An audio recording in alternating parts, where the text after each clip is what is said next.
We have two ministries that really work together in tandem to see that mission take place.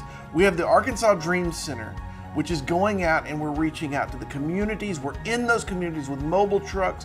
We're doing after school, we're feeding, we're doing all those things you know us for doing.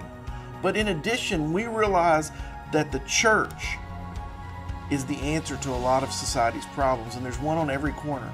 So we have City Serve that comes along the side of the church, and they provide the resources. They provide furniture and clothing and diapers and all these things to the local churches so they can reach out to their neighbors. And together, when those two start to mesh, we're going out and we're bringing the churches alongside of them, and we're equipping and we're resourcing those churches. We can truly empower the local church with the resources they need to strengthen relationships in their communities. And that's what our vision is for Every Arkansan Inc. And we're so glad you're a part of it.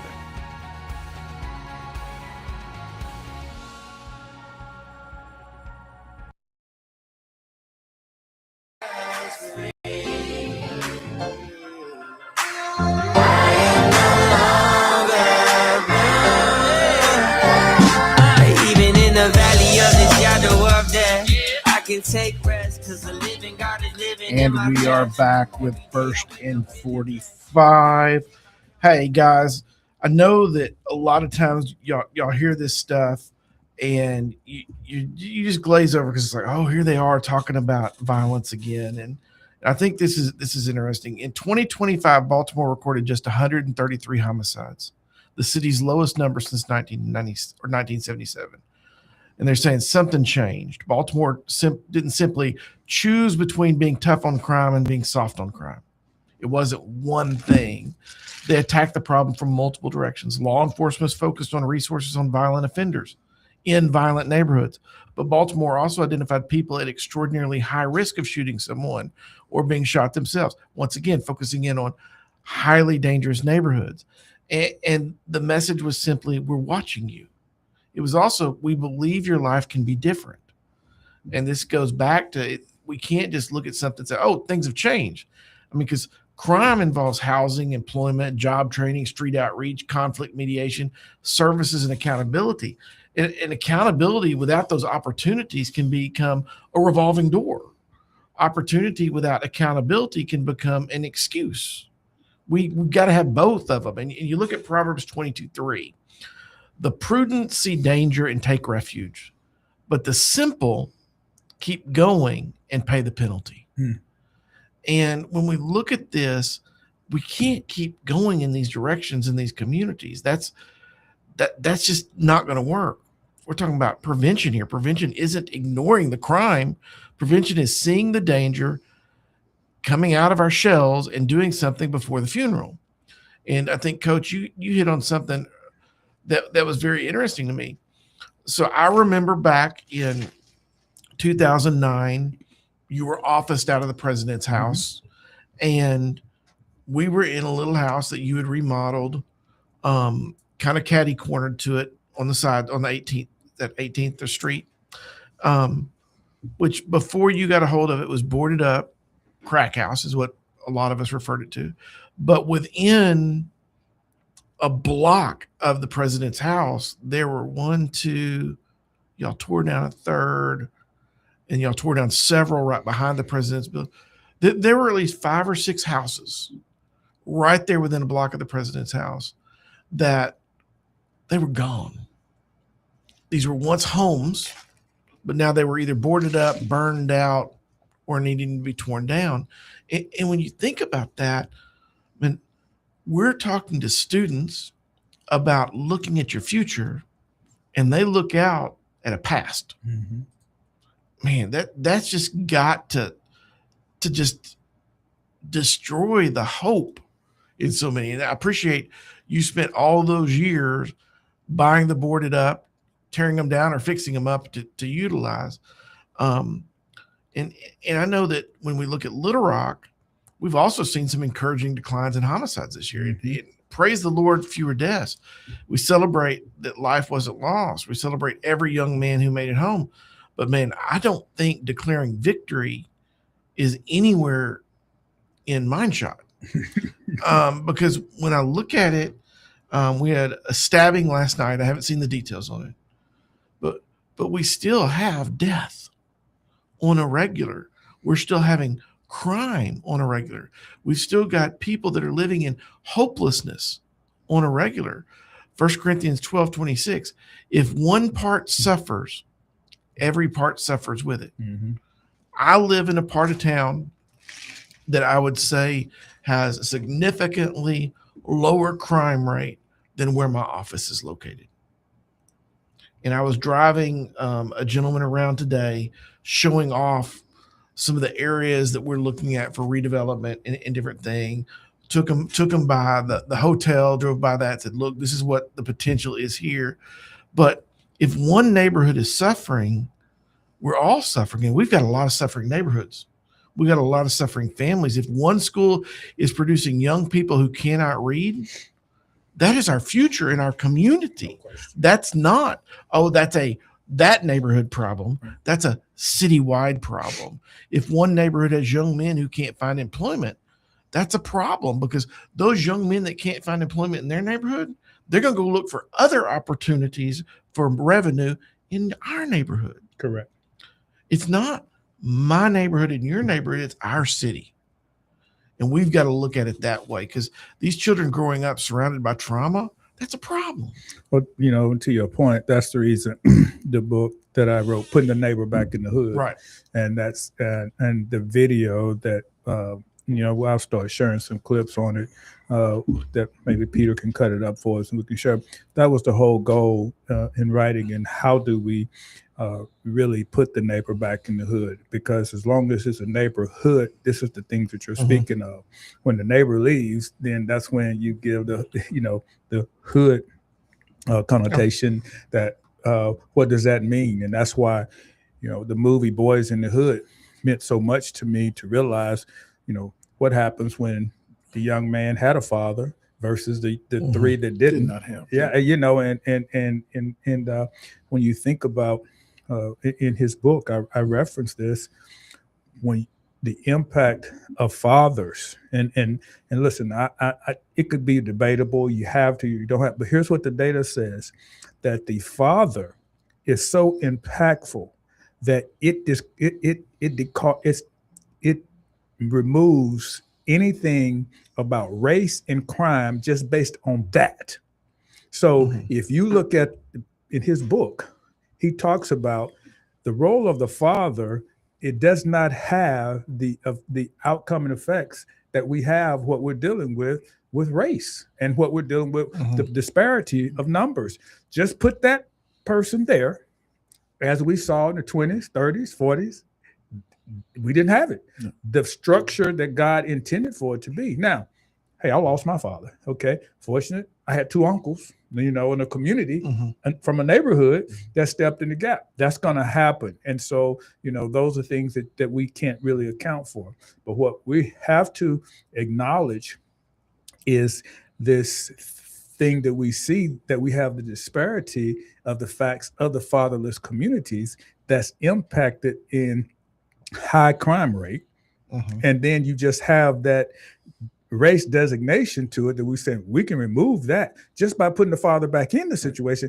It decreases those odds and those numbers. And so, and what does that go to? That goes to the 10 Commandments. That goes to the biblical stance that we're supposed to live. And by doing that, it keeps us out of this deal where we're investing in prisons. We're investing in drug rehabilitation, all the things that we said that a father helps keeps particularly young men out of. And it's just like you just said, it'd be interesting in what the statistic looked like for individuals. Let's go back to our years in the 60s, where we were raised and had fathers, right? And look at you, third generation right now, you're headed to coach your grandchild, which because I'm 62 and I made it out of the danger zone. made it out of danger zone. But I'm just saying, statistically, when you look at the parallel, I had a father, right? Yeah. I got my grandchildren who are being raised by my son. You know what I mean? Yeah. And the father is there in the home. If you look at the statistics from the dynamics of us, right, and look at those numbers, you'll see a pattern where the disparities that we're talking about on the average is not going to be there for those that had parents. And having a relationship. Let me tell you what's so funny Saturday, because I wasn't at the game that he mentioned, the baseball game. So I bought Dice a new bat. Mm-hmm. It was 1 pound heavier than he had. He hadn't struck out ever in a game until the new bat, but he hadn't used the new bat because I had it shipped to him. Okay, DJ, she was probably as low as Dice was because he struck out. So she texted me, "Daddy, he's in a slump." Da da da da da da da. So she knows of Coach. She said, "What do you think?" I said, "Don't overreact. Go get his new bat. Go get his old bat. What he knows, because it's tied to success."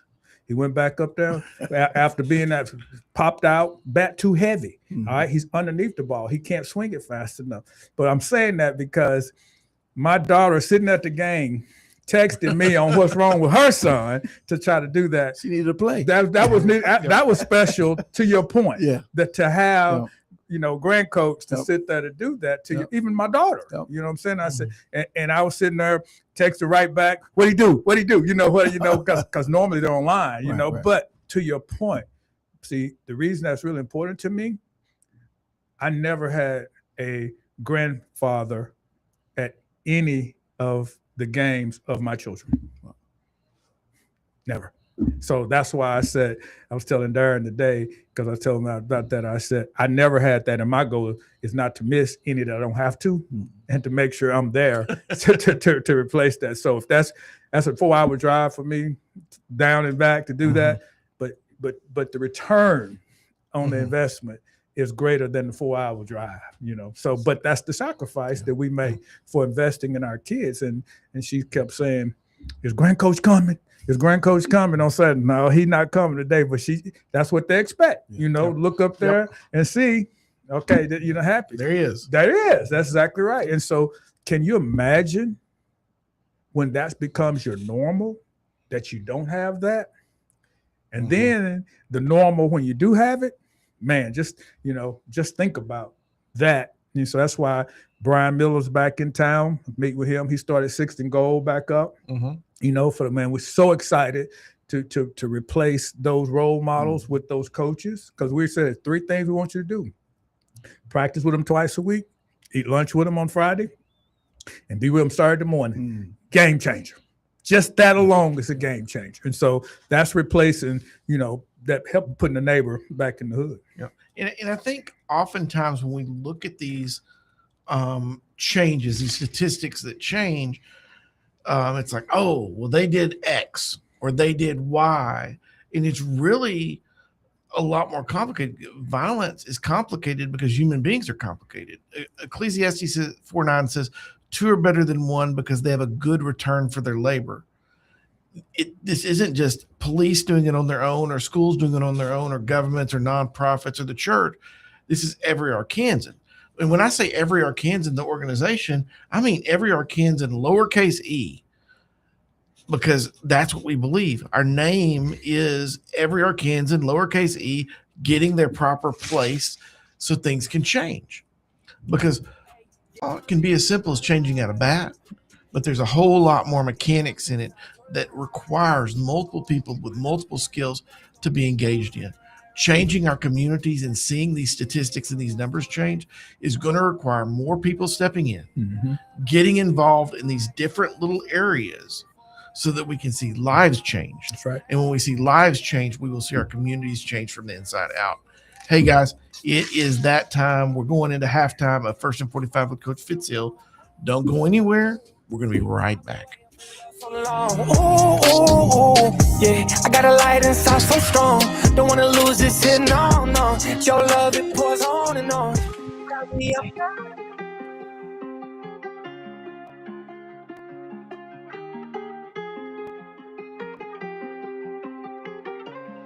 as a former football coach, knowing the engagement that takes place on the football field, the basketball courts, the track, baseball, outside of extracurricular activity, META is the best academic curriculum I've seen for the oftentimes socially challenged student. And glad to have a pilot program going here now with Hamilton Learning Academy, as well as juvenile detention facility, to inspire, grow hope to a population of kids who sometimes don't believe that in the United States that life, liberty, and the pursuit of happiness is for them. And so this opportunity allows them to see that, to feel that, and to engage in that, and to leave here thinking that I can do something that maybe they didn't think they could do prior to enrolling in the META 24 program. All right, who's the CFO? Yeah. Come on up, come on up. Give the CFO a round of applause. All right, who's the marketing promotion team?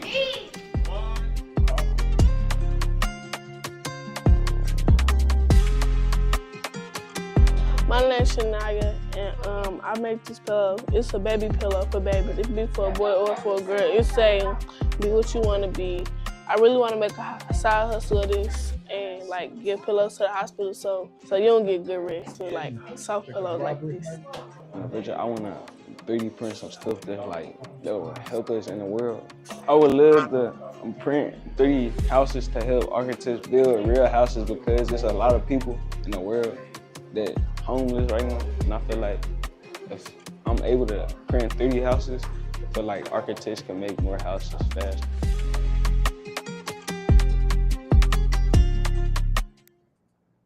Hey, yeah, Holy Spirit, come into my life. Won't you wrap me up inside your life? Whoa, I know everything's gonna be alright, right. Best believe this shit gonna last for life. Whoa, make it better.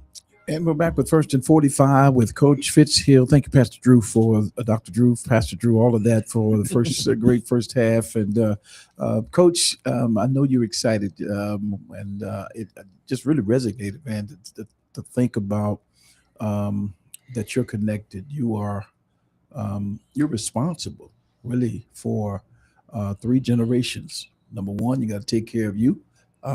Secondly, you have you got Juice, even though he's grown and gone, he's still a part of your bloodline, and taking care of him, your daughters, and you got little Dice, and you go into the big game.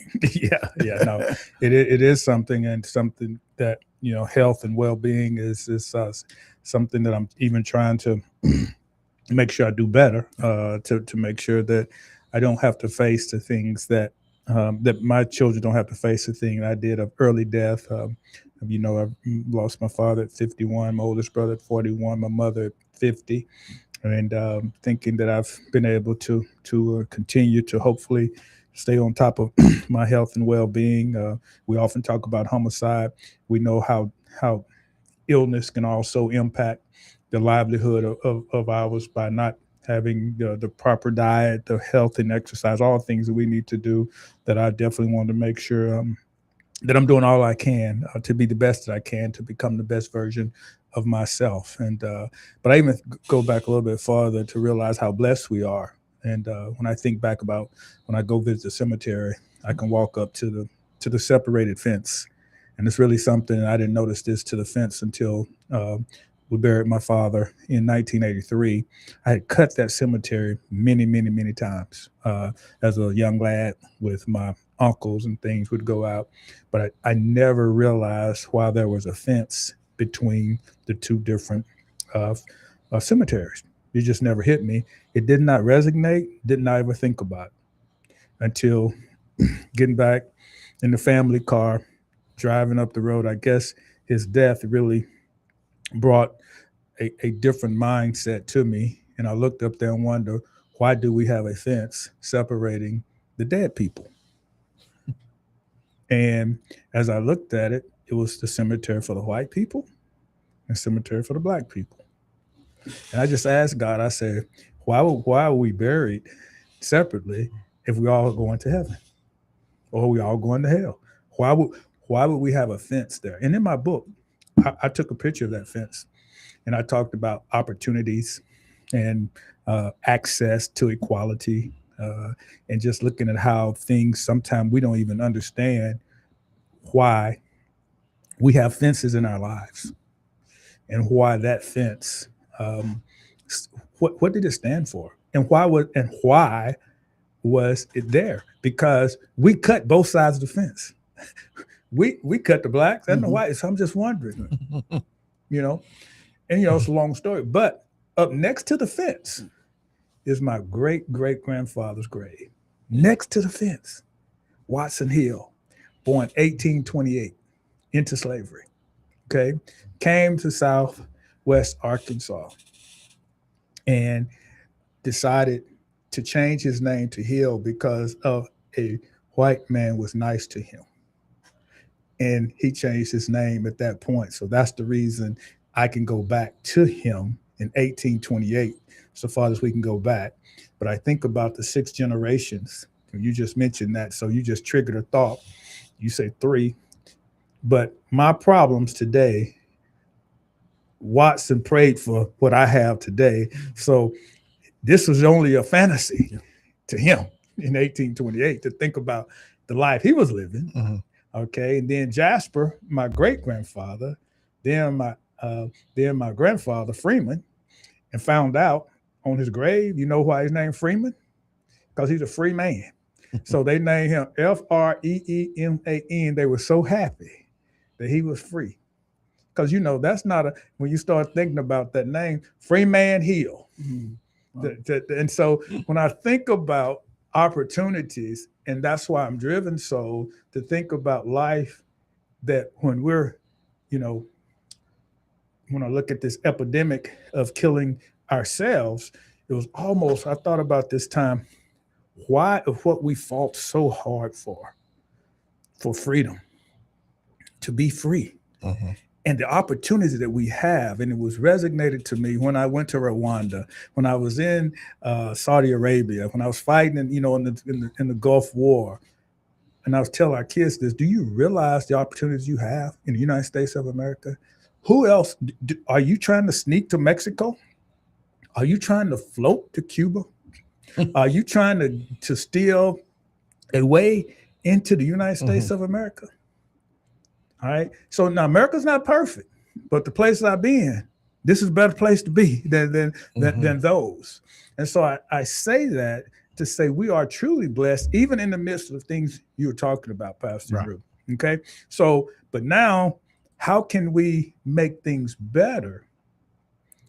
To your point, because I look at this as football season come around. So now I'm getting ready for my pigskin pick for the first week. So I'm doing my little research and looking at, do y'all realize, and I'm going to talk a little football tonight because with Coach Fitz, because I want y'all to really understand how I really think this has impacted the Razorbacks. Now, this is anecdotal, but I know a little bit about recruiting. I recruited, for a little time. But if I ask you all a question, if I said on a roster of the Arkansas Razorbacks football team, if I ask you how many players from Arkansas that you thought was on the Razorback team for the 2026 football season, how many would you say, Bishop? The average is usually about 3. No, I'm saying on the whole team. On the whole team. The whole team. Yeah, the whole team, not the class, the whole team of Arkansas Razorback. When I was back, you're looking at 30 to 40 of the whole 85 scholarships at that time. So how many would you think today versus against the average? 40, okay. 45. Okay, Drew? It's got to be significantly lower, because every spring I'm looking at these students that are deciding which school they're going to go to play ball. And it's very rare that I see Arkansas on there for football. Other sports, but not football. Yeah.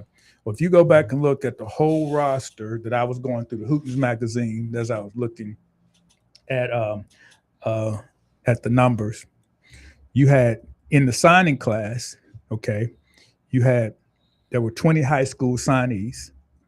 And to look at that, you had 10 players in that class. And in the transfer portal of the over 40 kids signed, you had 1 from Arkansas. So you're talking about a total on this roster, 11 players from Arkansas on that team. Total.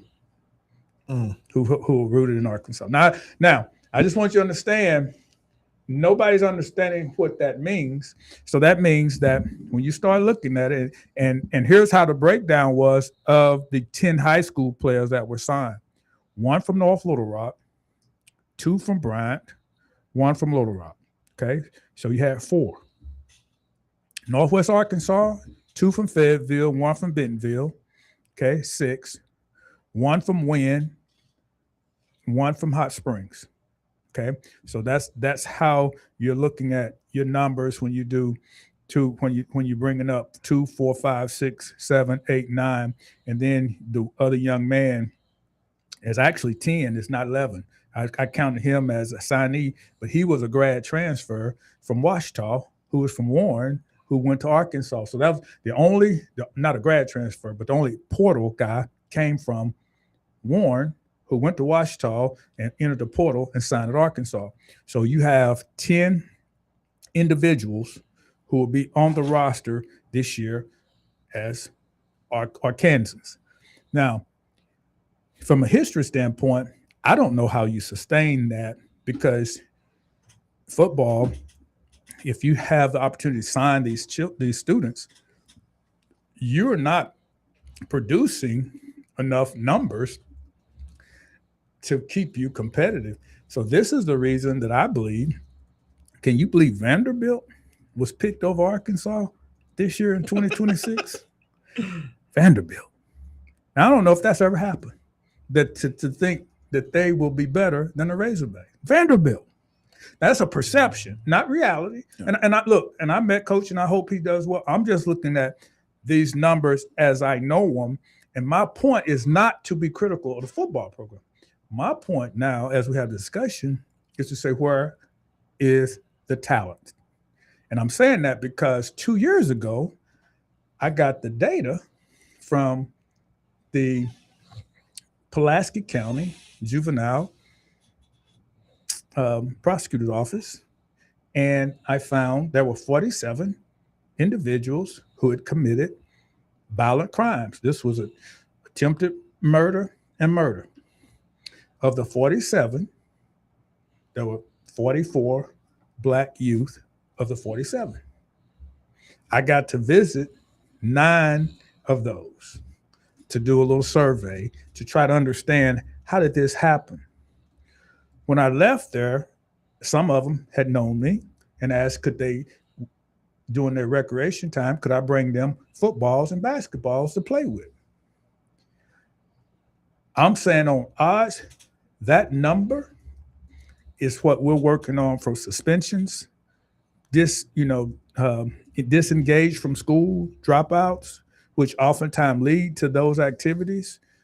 On average, I'm going to say, even if they're not Arkansas caliber, but to have an opportunity to develop, to be recruited, is so important for a rural state like Arkansas that's not producing the talented numbers that Texas, Louisiana, and other states have, which is the reason we are that we have descended to the bottom. And so that's why a place like Vanderbilt, which is in a small state like Tennessee, but they have academics that they're looking forward to recruit to, it makes you really wonder, well, what's really going on? Well, our numbers are really, really impacting us. And I'm saying it because there was one 4-star that I worked with in our camp that he asked me to help him get recruited.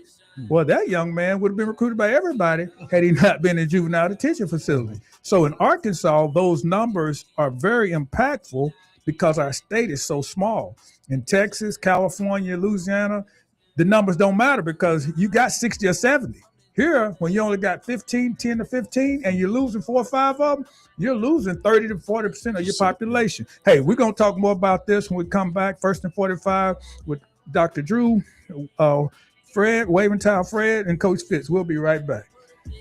On your face, just one thing never gonna change. God is good all the time. If he ain't, then you lying. Black men have so many different problems, so many different issues. Homicide rate, high incarceration rate, fatherless homes.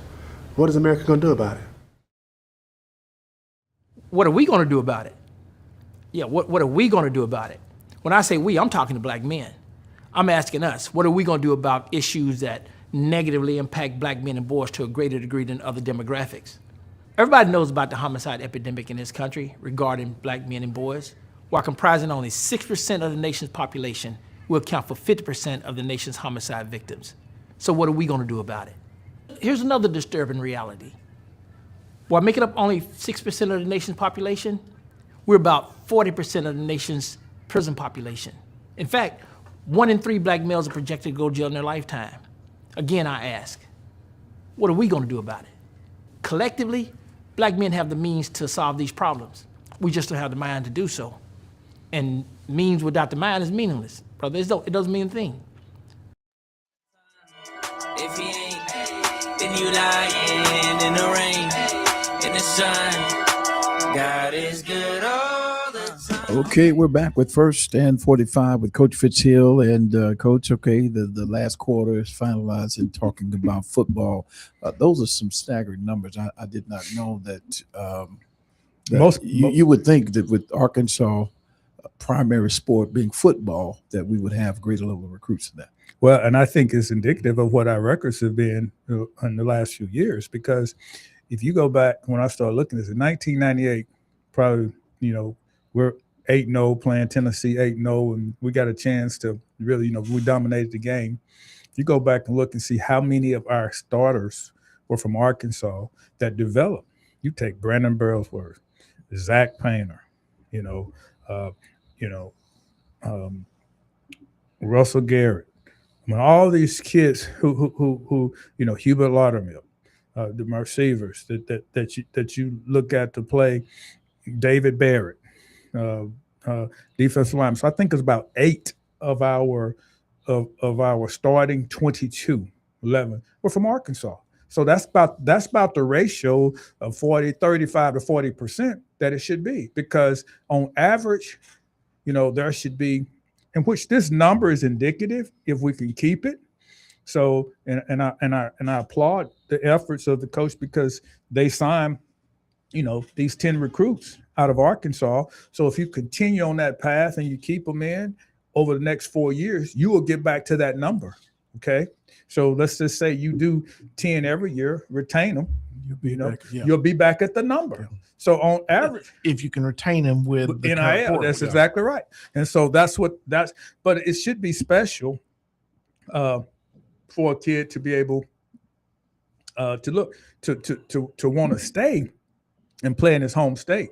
Another factor, I was looking at it, I was doing my sports talk stuff, is that Arkansas says it has it's number 36 in the blue chip ratio, which says that it has a 13% chance of winning a national championship based on its current roster. Now, here's the reason why you say, well, something's wrong. Well, Vanderbilt is 50 on the blue chip ratio with an 8% chance of winning a national championship based on 4 and 5 stars, but they picked them ahead of the Razorbacks. So I'm saying that does not correlate with based on the talent level that you have.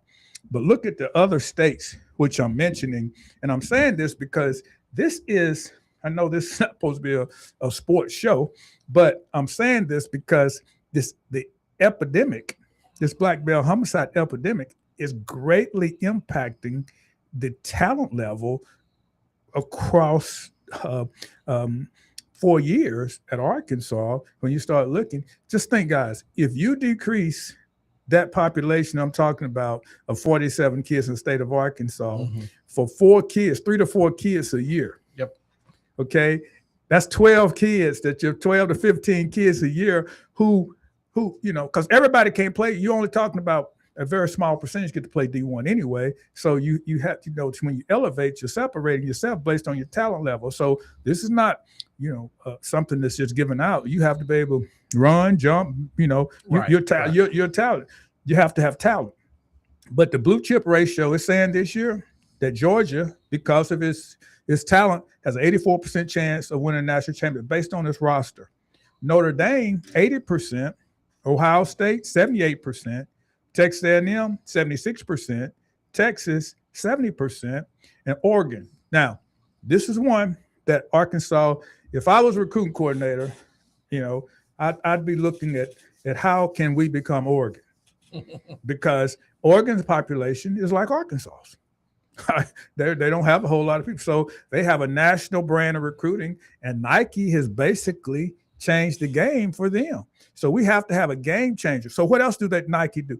You see all them uniforms they be wearing, all them duckets and everything, all that colors and stuff. So it's a very special appeal. So you got to be wild when you're trying to be different if you're trying to win. And so a lot of people in tradition say, why they wear that yellow and all that there? Well, that's what the kids want to wear. So, they're not recruiting you.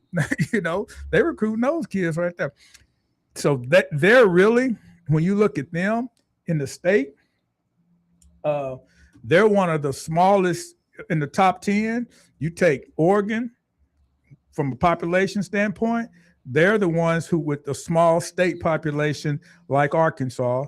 And Notre Dame is a national recruiting platform that you have. But all of these states that have the greatest chance of winning a national championship in the top 10, they have a plethora of players to recruit from within a 4-hour radius. And so hopefully this will help us as we continue to try to build a program, and understanding that if what Coach did this year, if we can continue to add 10 every year in 4 years, we're back to the number, and that will be building the program, accordingly, because that will give you the stability that you need. Because if you go out, sign somebody from another state, then you come in from another state, he goes and wants to go back home, because of transfer portal, then all you're doing is developing your JUCO program. Then you're just going in and doing that for them. So, I think it's really important we look at that. And what do I say? Why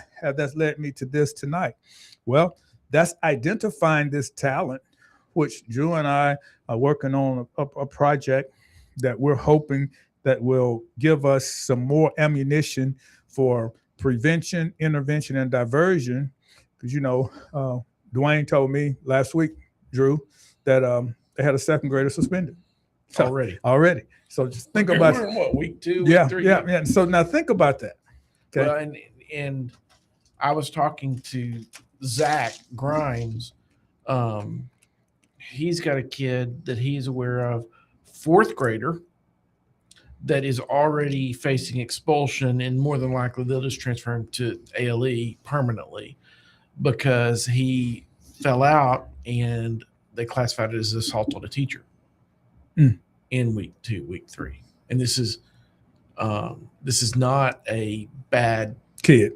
Yeah. This is a kid that has been through trauma. Yeah. I will admit that, but it's like he's got a familial structure. And when we look at this, I think it's very important when we start talking about this. This is not always bad kids who have failed. We've got a system that has failed kids that are struggling with certain things. Correct. And that's what I appreciate that about Dwayne in his heart, because as we were talking to him the other day, he was talking about we've got to be better at the safety net at the school. We've got to be better at engaging these parents at the school. We got to get out and go to homes at the school. They're talking the right things. Mm-hmm. But at this point in time, we've just got a whole lot of kids that have fallen between the cracks. Look, and fortunately, the number is not overwhelming, which will allow us to qualitatively address the needs of this specific population, and look in long term, being able to offer transformational, opportunities that our, children coming from these situations that need help that we're trying to provide. And so it's going to be a challenge, but doing nothing is not something that we're determined to not allow to happen. And really, really excited about what that's going to be. Man, I took Darren over today to let him see the boxing program. And it is, he got to meet with Coach Tucker, and he, got really excited about it. And then I took him over to see the welding program. And so let me tell you how I got some great news that I want to share with you today. While this evening, that it was really, really, it just tickled my heart when Coach Joe, our welding coach, he texted me and he said this is what he said. He said, GED student just passed the intro test at Lexicon as a fabricator trainee. We are changing lives in real talk, coach. He was the one I was telling you about before y'all came in. Another student took him for the interview, teamwork, mercy dream. So now he went today and passed the test for the intro at Lexicon. Now he's a GED student that we're helping to get his GED, but now he got a skill to help him pay his bill while he's working at Lexicon. I mean, and that's, see, that's what we're talking about, real-time transformation. Yeah. So now, when you're starting off at $20 an hour, from zero to 20, you start in there thinking about, man, I'm working 8 hours. Just think when I'm working 8 hours a day. I'm getting 160, 5 days. Don't let me get some overtime. Oh man, so 0 to 100, and we're talking starting salary. Yeah. That's not, because next thing you know, there are some jobs when you start welding, this is just the entry level position. This is not something once you got this other deal that you're moving up. And like Joe said, next thing you know, man, you're 60, 70,000 a year. You got a skill and you just keep going. But now you're getting in the game. Which I think, to differentiate between a typical path for a kid with no education is go to work flipping burgers at a restaurant for $10 to $15 an hour, and that's the upper limit.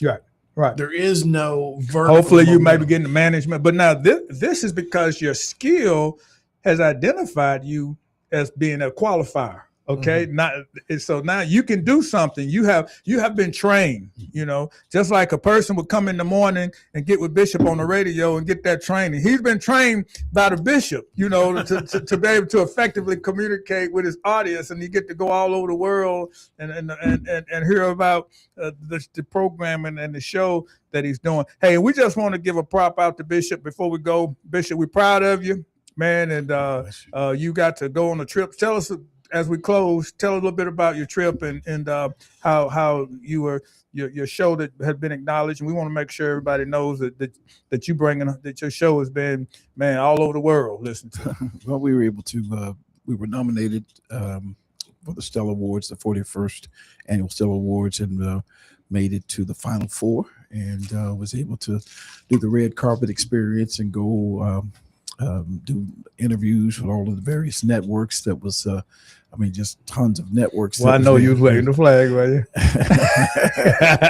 Final Four, the Final Four. Final Four. It's a great feeling, and second ain't bad. When it just motivated us to be able to go back. Looking forward to going back again next year. Work a little bit harder, put a little bit more. A few more plays. Yeah. But it was a great experience. Well, man, we're proud of you, and I always look forward to doing the show with you tonight. So, hey, until next week, 1st and 45, Coach Fitz, Pastor Drew, Bishop Fred, pray us out, bro. God, we give thanks to you. Thank you for the great things that you have done. We just pray for little Dice in this game, and that we can come back and share some more great stories for your glory, God, and for our victory. In Jesus' name, amen. Amen.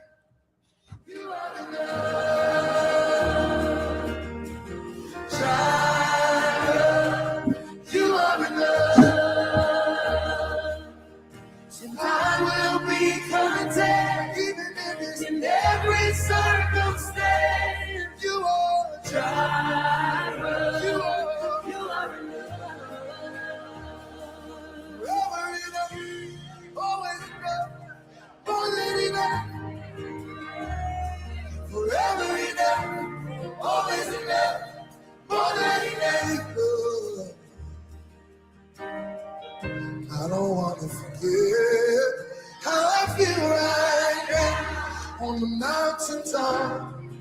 I can see so clear what it's all about. Just Stay by my side when the sun goes down. Don't wanna forget how I feel right now.